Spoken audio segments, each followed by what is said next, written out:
শুভ সকাল। মনে হচ্ছে শুভ সকাল। আশা করি সবাই ভালো আছেন, আলহামদুলিল্লাহ। আর আজকে 5ই জানুয়ারি 2026 সাল, রোজ সোমবার। সকালে ঘুম থেকে উঠে দেখি আপনার একটু রোদ বের হয়েছে। তো মনে হলো যে সব কিছু স্বাভাবিক থাকবে, কিন্তু দিন যত গড়াচ্ছে, বেলা যত গড়াচ্ছে, আবহাওয়ার অবস্থা দেখতে পাচ্ছেন। আমি এই মুহূর্তে বামন্দি বাস স্ট্যান্ডে অবস্থান করছি। আর সড়কে দেখেন যান চলাচল একেবারেই সীমিত। শুধুমাত্র যাদের জরুরি প্রয়োজন, এরা ছাড়া কেউ বের হচ্ছে না। মানে খেটে খাওয়া মানুষ, এদেরকে যদি বলে কাকা সকাল থেকে ভাড়া কেমন হচ্ছে, কোনো ভাড়া দেয় না। নাই।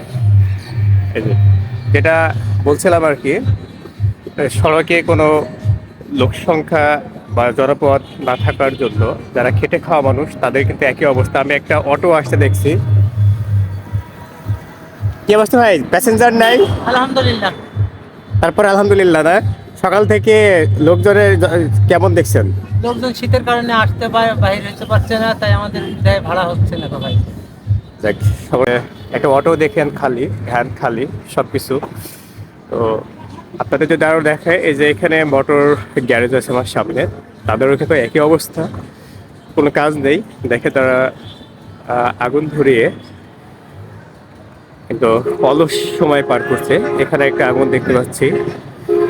মানে সব কিছুতে একটা নীরব নিস্তব্ধ নেমে এসেছে। আমরা যদি হোটেলে দেখাই, একটু জুম করে দেখেন, হোটেলে কিন্তু তেমন হচ্ছে কোনো লোক সংখ্যা নেই, হোটেলটাও ফাঁকা। তো এ হচ্ছে অবস্থা আর কি।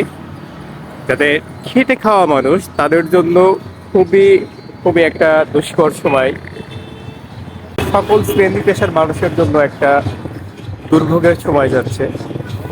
বিশেষ করে যারা ব্যবসায়িক, যারা এককেন্দ্রিক, এক পেশার উপরে জীবিকা নির্ভর করে, তাদের জন্য খুবই কঠিন সময় একটা এই ওয়েদারটা।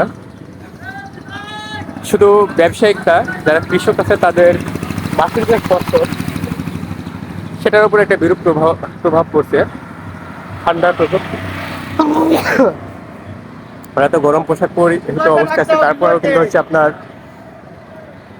তারপর ঠান্ডা, অত্যন্ত ঠান্ডার ভিতরে আছি। আর তাপমাত্রার কথা যদি বলি, আমার মনে হয় না যে এখানে 10 ডিগ্রি বেশি। আমি দেখেছিলাম একবার 10.something। এখন যত দিন গড়াচ্ছে, বাতাসের প্রবাহটা বেড়েছে, শীতের প্রকোপটাও অনেক অনেক বৃদ্ধি পেয়েছে। তো সবাই যে যেখানে থাকুন না কেন, এই শীতের দিনে স্পেশালি বয়োজ্যেষ্ঠ, বৃদ্ধ যারা আছে, শিশু যারা আছে, তারা সাবধানে থাকবেন এবং সকলেই সাবধানে থাকবেন। আসসালামু আলাইকুম।